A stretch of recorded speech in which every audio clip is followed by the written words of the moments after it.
बिस्मिल्लाहिर्रहमानिर्रहीम। दोस्तों, जब अल्लाह तबारक व तआला ने हजरत मूसा अलैहिस्सलाम की मौत का इरादा फरमाया, यानी कि अल्लाह ने जब चाहा कि अब मूसा को मौत देनी है, तो उस वक्त अल्लाह तबारक व तआला ने अपने मौत के फरिश्ते को हजरत मूसा अलैहिस्सलाम के पास भेजा, यानी कि मलकुल मौत को ये हुक्म दिया कि वो हजरत मूसा अलैहिस्सलाम के पास जाए और उनकी रूह कब्ज करके ले आए।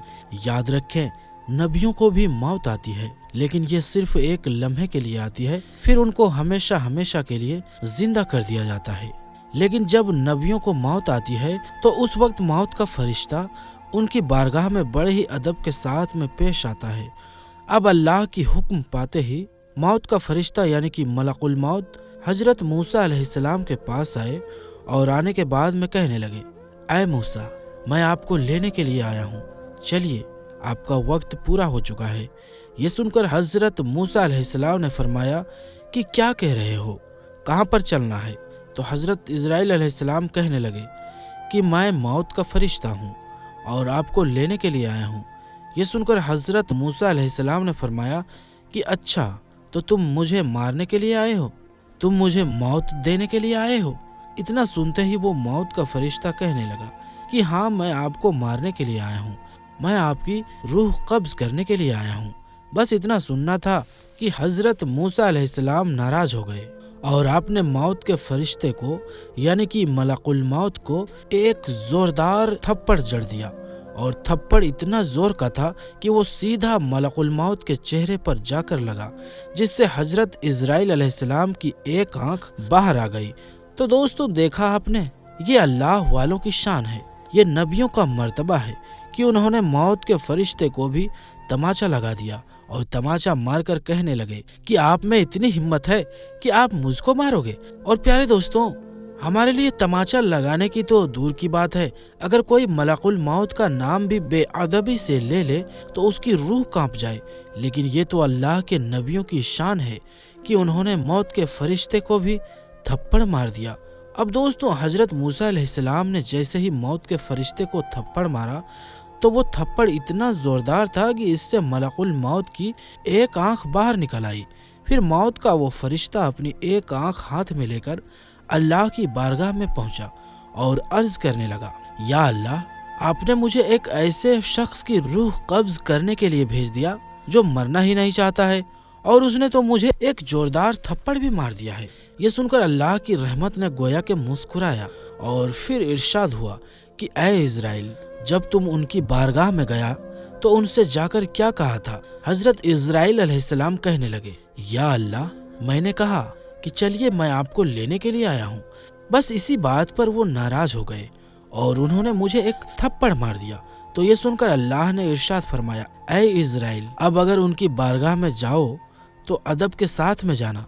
दोस्तों, यहाँ पर आप गौर करें कि अल्लाह अपने मौत के फरिश्ते को भी नबी के दरबार में अदब सिखा रहा है, यानी कि जब अल्लाह को ये पसंद है कि जब मेरे महबूब के दरबार में जाओ तो अदब के साथ में जाओ, तो फिर हमारे यहाँ ऐसे ऐसे कौन से बेअदब लोग पैदा हो गए हैं जो ये कहते हैं कि नबियों की तो कोई शान ही नहीं है और नबियों का तो कोई मुकाम ही नहीं है। जो लोग नबियों को अपना जैसा मानते हैं, उनको ये सोचना चाहिए कि क्या वो अल्लाह के मौत के फरिश्ते को थप्पड़ मार सकता है? हरगिज नहीं, क्योंकि मौत के फरिश्ते का नाम तो सुनकर बड़े बड़ों की हालत खराब हो जाती है, और अल्लाह के वो महबूब बंदे हैं जो मौत के फरिश्ते को भी तमाचा लगा सकते हैं, और ऐसी सूरत में अल्लाह भी उन पर नाराज नहीं होता है। अल्लाह भी उनको ये नहीं कहता कि जब मैंने अपने फरिश्ते को आपके पास भेजा तो आपने उसे थप्पड़ क्यों मारा, बल्कि अल्लाह अपने मौत के फरिश्ते से ये फरमा रहा है कि तूने उनका अदब क्यों नहीं किया,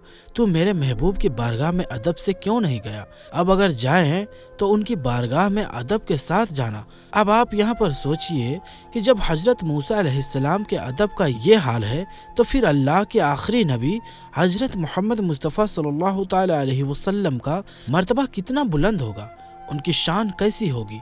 दोस्तों, उसके बाद में अल्लाह का वो मौत का फरिश्ता यानी कि मलकुल मौत फिर से हजरत मूसा अलैहिस्सलाम की बारगाह में एक बैल लेकर हाजिर हुआ और बड़े ही अदब के साथ में अर्ज करने लगा, ऐ मूसा, इस बैल पर آپ اپنا ہاتھ رکھ دیجئے، جتنے بھی بال آپ کے ہاتھ کے نیچے آئیں گے اللہ کے حکم سے اتنے ہی سال آپ کی عمر بڑھاتی جائے گی۔ یہ سن کر اللہ کے نبی حضرت موسیٰ علیہ السلام نے فرمایا کہ پھر کیا ہوگا، یعنی کہ اس کے بعد میں کیا ہوگا؟ تو ملک الموت نے کہا کہ پھر تو وہی ہوگا جو اللہ چاہے گا۔ تو حضرت موسیٰ علیہ السلام نے فرمایا کہ پھر ان کی کیا چاہت ہے؟ تو پھر موت کے فرشتے نے کہا کہ پھر آپ کو بھی موت آئے گی، یعنی کہ پھر آپ کو بھی یہاں سے چلنا ہوگا۔ یہ سن کر حضرت موسیٰ علیہ السلام نے فرمایا کہ جب کل مجھ کو چلنا ہی ہے تو پھر آج ہی کیوں نہیں؟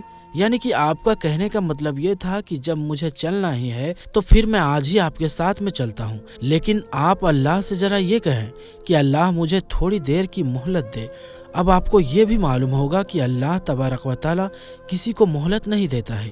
جب کسی کی موت کا وقت قریب آ جاتا ہے تو پھر اللہ کسی کو ایک سیکنڈ کے بھی مہلت نہیں دیتا ہے، مگر یہ اللہ کے محبوب بندوں کی شان ہے جو اللہ سے تھوڑی دیر کی مہلت کے لیے عرض کر رہے ہیں۔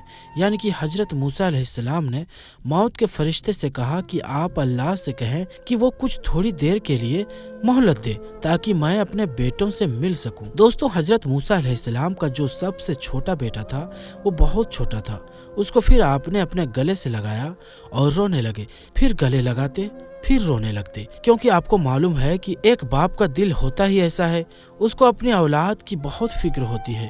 یہ دیکھ کر اللہ نے فرمایا کہ اے موسیٰ، آج اپنے رب سے ملنے میں اتنی تاخیر کیسے؟ اس سے پہلے جب میں آپ کو کوہ طور کی پہاڑی پر بلاتا تھا تو آپ دوڑے دوڑے چلے آتے تھے، اس سے پہلے جب میں آپ کو کوہ طور کی پہاڑی پر باتیں کرنے بلاتا تھا تو آپ بھاگے بھاگے چلے آتے تھے۔ اے موسیٰ، آج تو میں اپنا دیدار کرنے کے لیے بلا رہا ہوں، پھر آج اتنی تاخیر کیوں ہے؟ کیا تم کو اپنے رب سے ملنے کی خواہش نہیں ہے؟ یہ سن کر حضرت موسیٰ علیہ السلام نے فرمایا، یا اللہ، مجھ کو آپ سے ملنے کی خوشی ضرور ہو رہی ہے، مگر ساتھ میں مجھے میرے اس چھوٹے بیٹے کی فکر بھی ہو رہی ہے۔ آج میرے اس چھوٹے بیٹے کی محبت میں میرے پیروں میں زنجیر ڈال دی ہے۔ میں یہ سوچ رہا ہوں کہ میرے جانے کے بعد میں میرے اس چھوٹے بیٹے کا کیا ہوگا؟ میرا یہ بچہ یتیم ہو جائے گا، میرا یہ سب سے چھوٹا بیٹا ہے، میرے جانے کے بعد میں اس کا کیا حال ہوگا؟ اس کی روزی روٹی کا کیا ہوگا؟ اس کے کھانے پینے کا کیا ہوگا؟